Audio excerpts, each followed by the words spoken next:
Another reason a truck makes for a great camper for mountain bikers is obviously I can reach camp spots and I can do uplifts that you wouldn't be able to do in a van.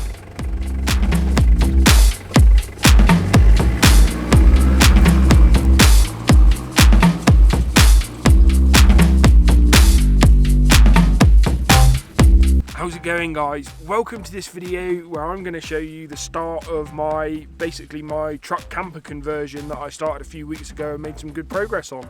I hope you're having a good Friday. I hope you've got some good riding planned for the weekend. Let's have a quick look at my truck and get you in the mood for some adventures.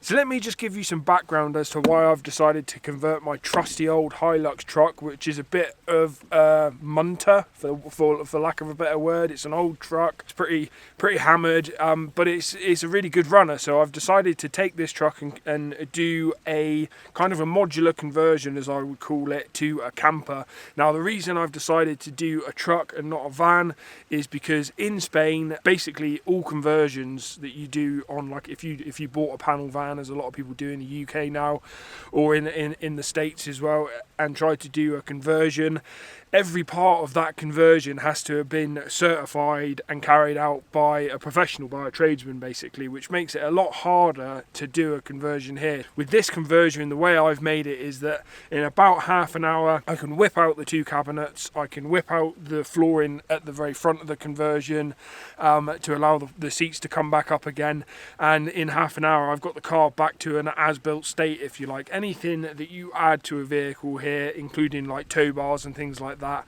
they need to be certified. The car needs to be recertified, and that needs to be included. So that's the biggest reason that I've decided to do the conversion as I have. Some other great reasons for converting a truck and not a van is that I've done like a 6-month caravan trip with my partner and my 2 dogs. I still have the partner and the 2 dogs, no intention of getting rid of them.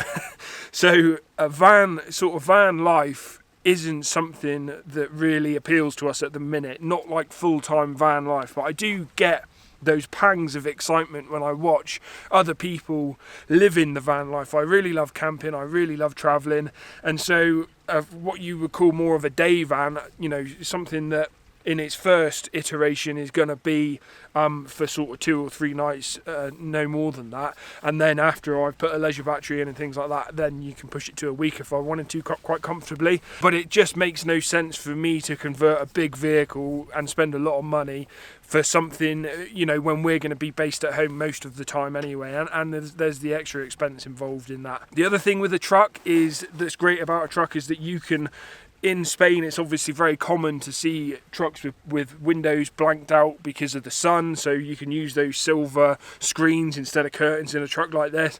Park it wherever you want, sleep in it, and no one would look twice at it, because so many of the cars here have those in, you know, when a car is parked up, because of how hot it is, and just to stop all of the plastic from tarnishing and stuff like that, from weathering. That's another great reason to convert a truck, is it becomes a bit of a stealth camper.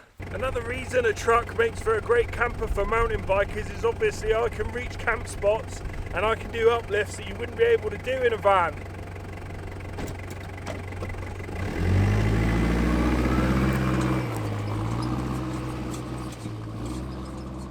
So on that note, let's have a quick look inside, see where I've got to so far, and see what else I'm yet to do. Okay, so I'll do some shots of the stuff as I describe it now. As you can pretty much see, what I've done so far is I've made basically almost everything in here out of pallet wood, which is very time consuming, very labour intensive. Can be quite frustrating because pallet wood, especially here, isn't square. All the wood is twisted. And you know, various pallets can be different in terms of getting them apart. Can be different physical dimensions of the wood. So working with pallet wood can be quite frustrating, and it means that you can't make anything perfect as you would with shop bought wood. Like, nothing's the same dimension, so you can't make perfect cabinets, which is fine because I prefer this kind of artistic look, if you like. Nothing's fancy, I'm not a carpenter, it's all pretty rough and ready, nothing's really square, but it works quite well. So yeah, so I'll show you the 2 cabinets that I've got there. there now. I've made them quite wide. They're about 45 centimeters wide with quite a bit of storage on the inside of them there, because the main thing that I've done with this conversion is I've obviously put a platform in, so as I've got basically air between me and the metal frame of the vehicle, so as I don't get condensation build up on the underside of the mattress and end up getting mouldy and things. But I've not raised the bed to allow for storage underneath. The reason I've done that is because this isn't a particularly high roofed kind of 4x4, so if I raise myself 40 centimeters, I'm quite broad shoulders. By the time I'm in here, lay on my side, I'm pretty much going to be touching the roof with my shoulder, and I don't want that. So I've kind of compromised, and I know full well that I'm not going to be able to, that storage is probably going to be a limitation in this vehicle, but I've done that with the intention of making it so as it's comfortable to sleep, kind of a balance between the two. So the way it's built is all of this floor in the back, sort of behind the seats up to this point, is pallet wood, and that is permanent. So I can put a rubber mat on the top of that, and the people at the ITV centre will have no problems with that because it just looks like part of the car. This front section basically pops up and lifts out altogether. These two units obviously unscrew and lift out altogether. Seats come up and then it's ready for its ITV, so it works great from that point of view. The tailgate section that I'm showing you there, it did have like a carpeted section on top, like a carpeted panel. I tried to make something out of pallet wood, but what's ended up happening is that it's ended out too thick for the rest of the build, and it's ended out kind of smiling. I've ended up warping the pallet wood after I've resined it and everything.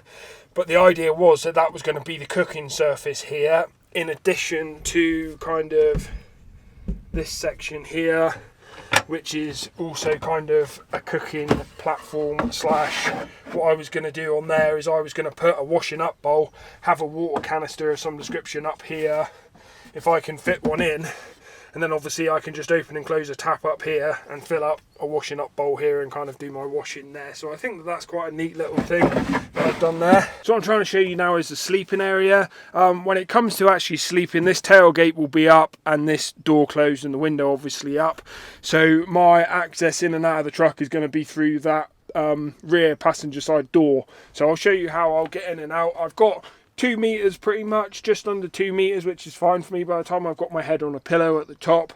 Obviously my feet down this end, it gives me about 2 meters.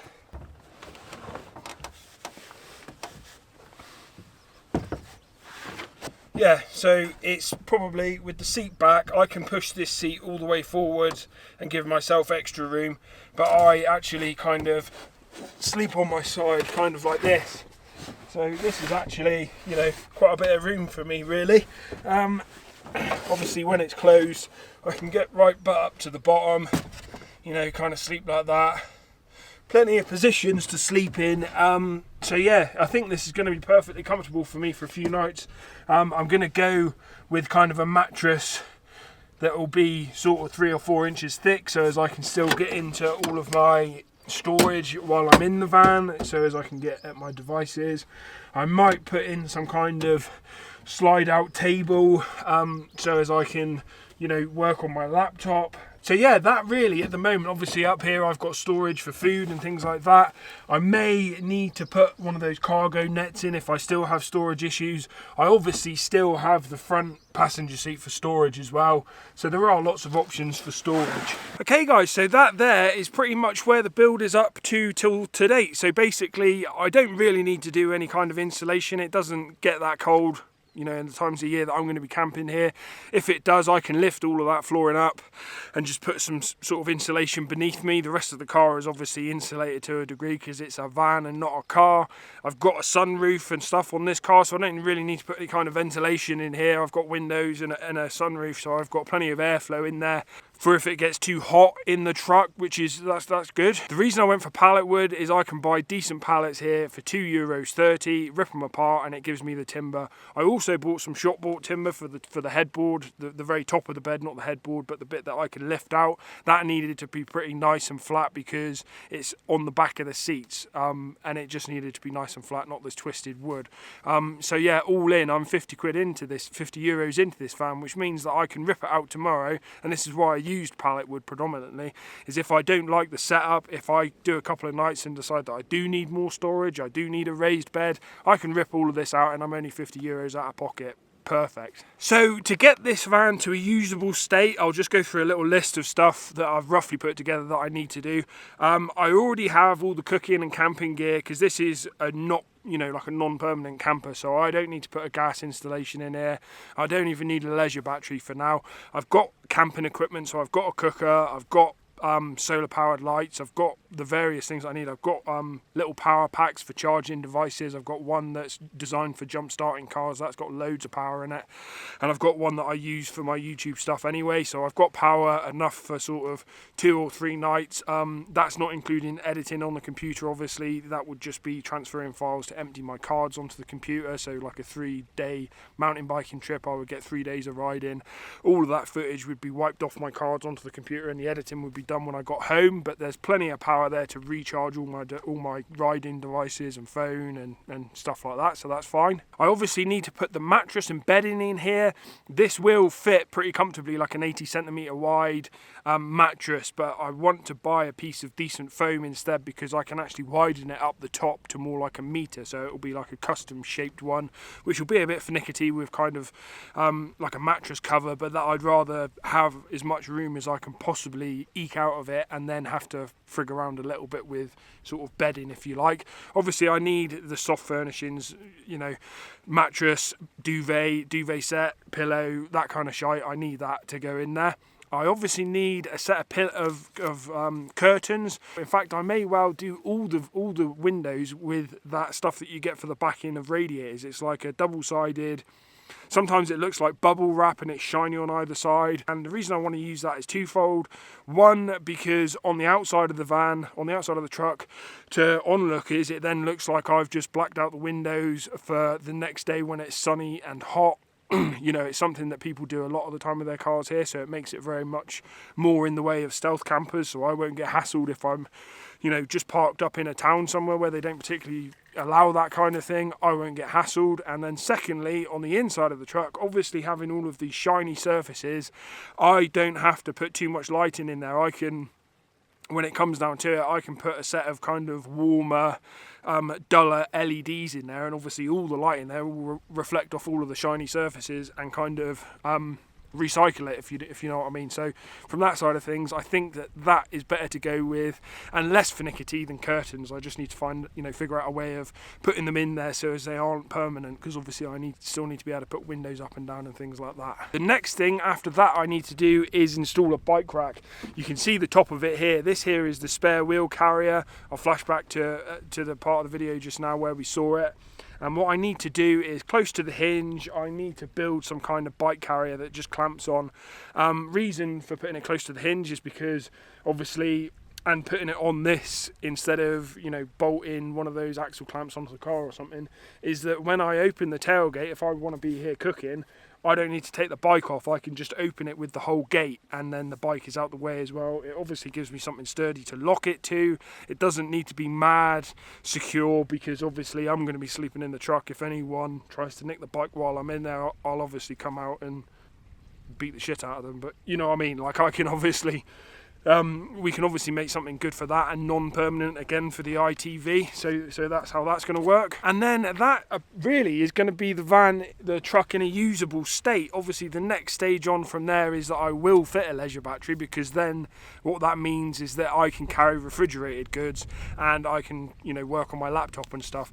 I don't really need to carry refrigerated goods to start off with, because, you know, cans of tuna, cans of beans, rice, pasta, mayonnaise, sauces, various fruits and vegetables can all be carried without having to be refrigerated and make very good carby meals, proteiny meals. You know, I don't need that yet. But for later on, when I want to be doing longer trips, I obviously want to be able to refrigerate some meat. I obviously want to have power available to charge every device, including my power packs, from scratch. So that is something that will come a little bit later on, after I've used the setup as it is and know that the basis of it is comfortable for me. Okay guys, thanks for watching. That's it for this video. I'm going to make myself a nice cup of coffee and enjoy this first little excursion out in my new truck camper.